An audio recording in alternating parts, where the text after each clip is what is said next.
রাজদা, হ্যাঁ, বলুন। ছোটবেলাকার বন্ধু, আচ্ছা, মধ্যবয়সীর বন্ধু, আচ্ছা। যা তা বলেছে তোমার নামে, ঠিক আছে? 150 ছোটবেলাকার রান। মানে আপনি কি নির্ঝর বিনোদিনীর কথা বলছেন? নির্ঝর চক্রবর্তীর কথা বলছি। নটি বিনোদিনী চটি বিনোদিনী এটা তো ইউটিউবাররা যারা আর কি ফলোয়ার তারা বুঝবে না। আচ্ছা। একদম নির্ঝর চক্রবর্তী ছোটবেলার বন্ধু, ছাদ ক্রিকেটার। ছাদ ক্রিকেটার। আর প্রতীক চক্রবর্তী, প্রতীক ঘোষ একটু বড়বেলাকার বন্ধু। আচ্ছা, তারা, ব্যাঙ্গালোরিয়ান। হ্যাঁ, তারা দুজনে বলেছে যে তুমি 150 রানের প্রতিশ্রুতি দিয়ে 0 রান করেছো। যাই হোক, একটু বেশি করেছিলে। এবারে, তিনটো করেইছি একটা ম্যাচে। হ্যাঁ, এবারে কি নিজের থেকে এক্সপেকটেশন? নিজের থেকে এক্সপেকটেশন অ্যাটলিস্ট এই দুটো প্লেয়ার টিমে না পড়লে প্রচুর ভালো টিমটা পারফর্ম করবে। তুমি কি চাও না এদেরকে দুজনকে টিমে? স্বাভাবিক, যারা ট্রফি তোলে তাদের তো না, টিমে চাই না ব্যাপারটা নয়, আমি চাই যে অপোজিশনে পড়ুক। আমি দর্শকদের মানে উদ্দেশ্যে বলছি, সাইড টকটা বন্ধ করা হোক, ঠিক আছে? প্লিজ সাইড টকটা বন্ধ করা হোক। আর তার ইন্টারভিউর সময় কেউ সাইড টক করেনি। রাজদা, একটা দিয়ে দিলেন আমাকে, আর রান হবে না তো। প্রথম বছর 5টা টিমের অকশন, তোমার পয়েন্ট অফ ভিউ? ফার্স্ট টিমের অকশন হচ্ছে ভালো, কিন্তু চ্যাম্পিয়ন 5 বছর পর হচ্ছে তো। ফার্স্ট বছর আমি ট্রফি তুলেছিলাম, ফিফথ ইয়ারও ট্রফি আমিই তুলবো। 5টা টিম হোক 10টা টিম হোক, তাতে কোনো অসুবিধার ব্যাপার নেই। অকশন এবং টিমের বা টুর্নামেন্টের পুরো পরিবেশটাকে একটু ঘেটে গেল। না, ঘাটার ব্যাপার নেই। ক্যাপ্টেন গুলো তো এমনি ষাটের ক্যাপ্টেন, সব এমনি কোটায় পেয়েছে। তো তাই জন্য একজন বিদেশি কোটায় পেয়েছে, একজন ব্যান হওয়ার পর ফেরত এসছে বলে কোটায় পেয়েছে, একজন রিটায়ারমেন্টের আগের কোটায় পেয়েছে, আর বাকি দুজনকে জোর করে নতুন ক্যাপ্টেন বলে ক্যাপ্টেন করে দেওয়া হয়েছে। তো এতে আর কোনো প্রবলেমের ব্যাপার নেই। যাই হোক, প্রশ্নটা আরেকবার বলুন, ভুলে গেছি। এই ডায়লগটা মুখস্থ করে এসেছিলাম বলে বলবো। তুমিও কোর কমিটি কোটা পেয়েছিলে? কোনটা? আমি ইলেকশনে ভোটেড হয়ে ক্যাপ্টেন হয়েছি। কোর কমিটি কোটা, হ্যাঁ, কোর কমিটি কোটা। হ্যাঁ, ও আমার নিজের ঠিক আছে, বলুন। যদি আপনি ইলেকশনে সিলেক্টেড না হতেন, কোনো না কোনো টাইমে কোর কমিটি কোটায় পেতেন। না, ইলেকশনে একেবারে জিতে হয়েছি তো। ইলেকশনে বান্টি অন ক্যামেরাও সিগারেট চুরি করবেন? একটু দর্শকের রাজদা,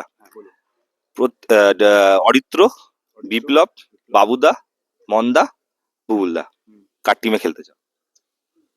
যে ক্যাপ্টেন আমাকে নেবে সেই টিম শিওর শট লাস্ট আসতে পারে। এক্ষুনি বললে ট্রফি তুমি তুলবে, আবার তার ট্রফিটা আমি তুলবো, ইন্ডিভিজুয়াল ট্রফি। এই বছর তো আমি টিমের জন্য খেলবো না। এই বছর আমি সেলফিশ ক্রিকেট খেলবো। প্রশ্নটা ঠিকভাবে করুন, ইনডেপথ অনেক কিছু বলার আছে। টিমের জন্য খেলবোই না, সেলফিশ ক্রিকেট খেলবো। রান করো নিজের জন্য, নন স্ট্রাইকারকে আউট করো, নিজের এভারেজ বাড়াও, ট্রফি বাড়ি নিয়ে যাও। এইটাই ট্রফি বলতে কি man of the match, man of the series, best batsman, এইগুলো? একদম বেস্ট বোলার প্রত্যেকটা। Best fielder? না, ফিল্ডারটা ছেড়ে দিই, একজন কেউ পাক, অন্য কেউ কিছু পাক। কি মনে হচ্ছে এগুলো কিনতে কার টিমে পড়তে পারো? আবার ওই একই কোয়েশ্চেনে রিটার্ন আসলাম। এমনিতে তো কার টিমে পড়তে পারি? 5টা প্লেয়ার, 5টা ক্যাপ্টেনই তো আমার জন্য লাফালাফি করবে। কার টিমে পড়তে পারি সেটা শিওর না। অ্যাটলিস্ট রাজুদার পরোটার থেকে বেশি তাড়াতাড়ি বিক্রি হবো। হ্যাঁ, ট্রেনের টিকিট তো একই। একটা কথা বাইরে থেকে এসছে, ঠিক আছে? সত্যি কি মিথ্যে সেটা তুমি ক্ল্যারিফাই করবে। আমাদেরই একজন মার্কি, সে তোমাকে নিয়ে টিম করছে, এটা কি সত্যি? না, এরকম কোনো ব্যাপার নেই। কারণ প্রত্যেকটা মার্কি আমাকে ফোন করে বলছে যে তুই আমাদের ফার্স্ট ব্যাটসম্যান হবি কি হবি না। তাই জন্য একজন করছে না, 5জনই করছে। পাঁচটা ক্যাপ্টেন তোমাকে ফোন করেছে তার টিমে খেলার জন্য? প্রত্যেকজন, 3জন তো রাত্রি 2:30-3টে নাগাদ ফোন করে বলেছে তুই আমার টিমে খেলছিস তো। আশ্বাস দিতে পারেনি কাউকেই। আর এতে 3টে অবধি তুমি জেগে থাকো? হ্যাঁ, তারা ফোন করে ঘুম ভাঙায়, তো কি করবো? 3:30-4টে অবধি জেগে থাকতে হয় কষ্ট করে। তারা কি বলছে যে তুমি তাদের ফার্স্ট চয়েস? ফার্স্ট চয়েস এবং অনলি চয়েস ব্যাটসম্যান হিসেবে। এটাই আমি অবাক হয়ে যাচ্ছি। আমি বলছি একটা তো পার্টনার দরকার, বলছে না না না। এটা এটা এটা এটা কতটা চাপ? খুবই চাপ অ্যাকচুয়ালি। আর দিনের আলো অব্দি চাপ নেই, কিন্তু অনেকে বলে তো আলো জ্বললে নিভে যায়, তাই জন্য বুঝতে পারছি না। মোমবাতি দিয়ে টুর্নামেন্ট করলে আমার কোনো চাপ নেই। গ্যারি সেভার স্টকমাটা কিভাবে জাস্টিফাই করবে? না, ওটা জাস্টিফাই করার প্রয়োজন মনে করি না। ওটা এমনি নিজেরা লোক থেকেই দিয়েছে, লোকে বিশ্বাস করে আমি গ্যারি সোবার্সের থেকে বেটার প্লেয়ার, তো ওটা সত্যিই হবে তাহলে। না, লোকে যেটা বিশ্বাস করে সেটা টুর্নামেন্টে, এই টুর্নামেন্টের আগে প্র্যাকটিস ম্যাচে। টুর্নামেন্টে কি হবে? টুর্নামেন্টে এখন অব্দি তো ক্যাপ্টেন আমাকে চান্স দেয়নি আগের বার।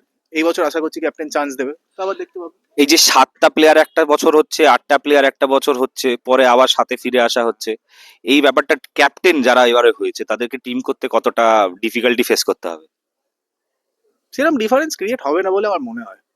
কিন্তু টুর্নামেন্টে অনেক গ্যাপ ক্রিয়েট হবে যেখান থেকে রান করা যাবে। তুমি কি তাও রান করতে পারবে? রান করাটা গ্যাপের ওপর ডিপেন্ড করে না। আমি এগেনস্টে যদি ধরুন প্রতীক ঘোষের মতন বোলার পড়লো, এমনি রান করবো। 9টা ফিল্ডার হলেও রান করবো। কেন কোটার হোয়াইট গুলো নিয়ে? না, কোটার ওয়াইডে তো 7টা ছেড়ে দিলাম, উনি তো 13 বলে ওভার করেন, তো হ্যাঁ। 7টা এমনি ওয়াইডে রান আসবে। আর মাঝখানে 2টো ফুল টস করবে, 3টে ফুল টস করবে, ওটা তো উনি 4 খানি। তো তো এরম টাইপের বোলার যদি পাওয়া যায় তাহলে তো মানে চোখ বন্ধ করে বাঁ হাতে ব্যাট করে রান করবো। বা হাতে ব্যাট করে রান করবে। আমাদেরকে রাজদা প্রতিশ্রুতি দিচ্ছে যে বাঁ হাতে ব্যাট করে রান করবে যদি অপোনেন্টে প্রতীকদার মতন প্লেয়ার থাকে। আমরা সেটা দেখার জন্য উগরি। ঠিক আছে, দেখা যাক 2 তারিখ কি হয়। তার আগে তুমি মার্কিদেরকে তোমার কি টিপস দিতে চাইছো, যে পরশু দিনে যে অকশন আছে, তোমার 5 বছরের এক্সপিরিয়েন্স থেকে তাদের জন্য, তাদের উদ্দেশ্যে যদি কিছু বলো।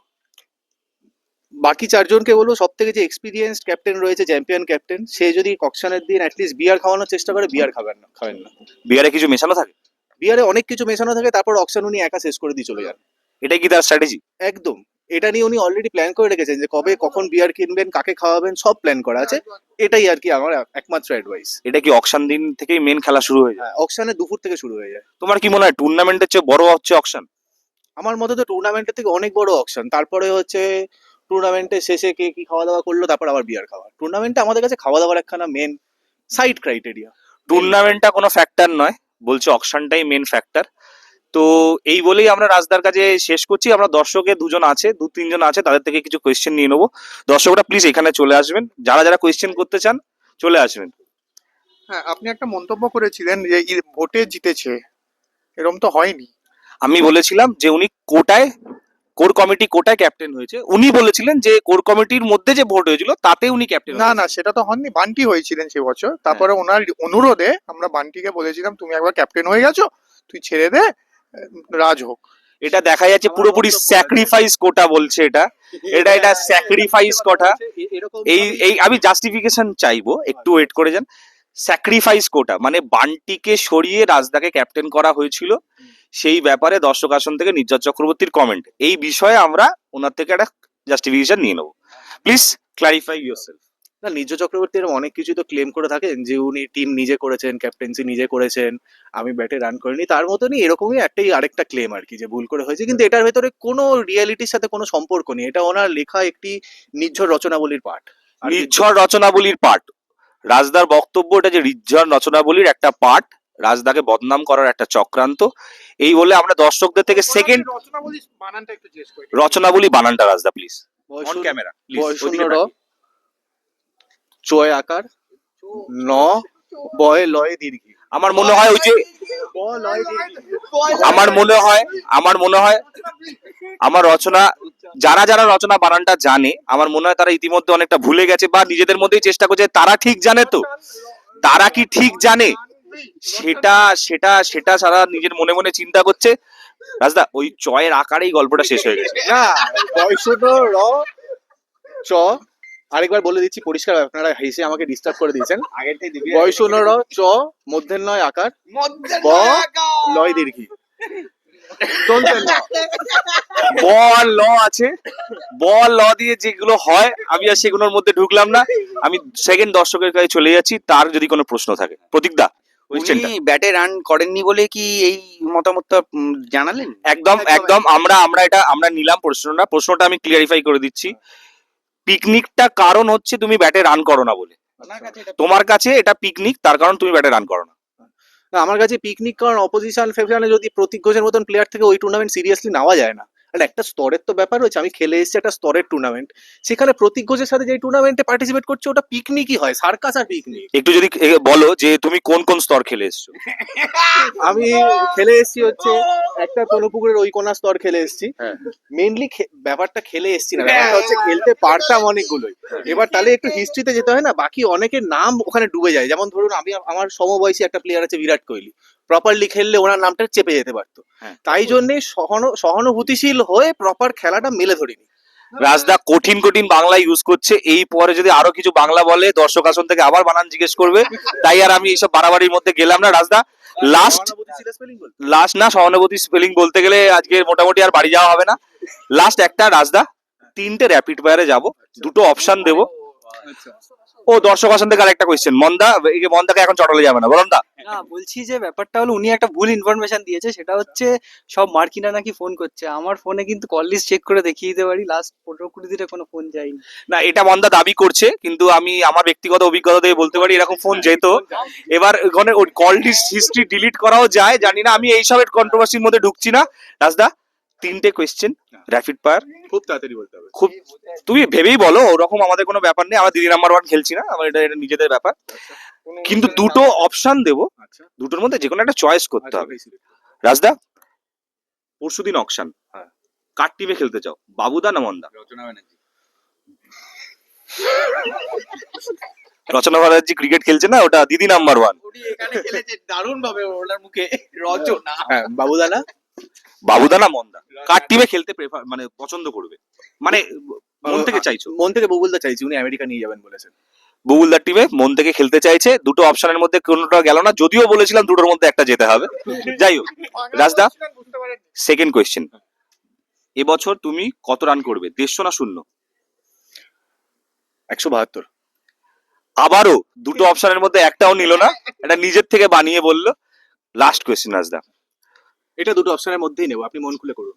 তা মন খুলে না, আমি একদম অকশন ওরিয়েন্টেড কোয়েশ্চেন করবো। রাজদা, 5টা ক্যাপ্টেনের মধ্যে তোমার মনে হয় কে বেটার টিম করবে এবং কে অ্যাডভান্টেজ থেকে শুরু করে, মানে অ্যাডভান্টেজ সিচুয়েশন থেকে শুরু করবে, মন্দা এবং বিপ্লব? সিরিয়াস আনসার হচ্ছে মন্দা অ্যাডভান্টেজই শুরু করবে, কারণ 3বার চ্যাম্পিয়ন হয়েছে, অলরেডি জানে অকশন কিভাবে করতে হয়, প্রত্যেকটা বড় বড় প্লেয়ারদের সাথে এক্সপিরিয়েন্স আছে ওর টিমে খেলার, এবং জানে ওর এগেনস্টে যে ক্যাপ্টেন গুলো পড়েছে তারা ওর থেকে অ্যাজ আ প্লেয়ার উইক, তাই জন্য ও অনেক অ্যাডভান্টেজে টুর্নামেন্টের অকশন শুরু করছে।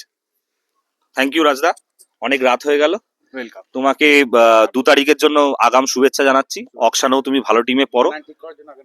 আর রচনা বানানটা যদি বাড়িতে গিয়ে যদি দেখে নাও, একটু দেখে নাও, দেখে নিয়ে যদি একটুখানি আমাদের যে ইউটিউবটা মানে এটা আপলোড হবে ইউটিউবে, কমেন্টে গিয়ে যদি রচনা বানানটা লিখে দাও, তাহলে লাইক এবং সাবস্ক্রাইব করবেন।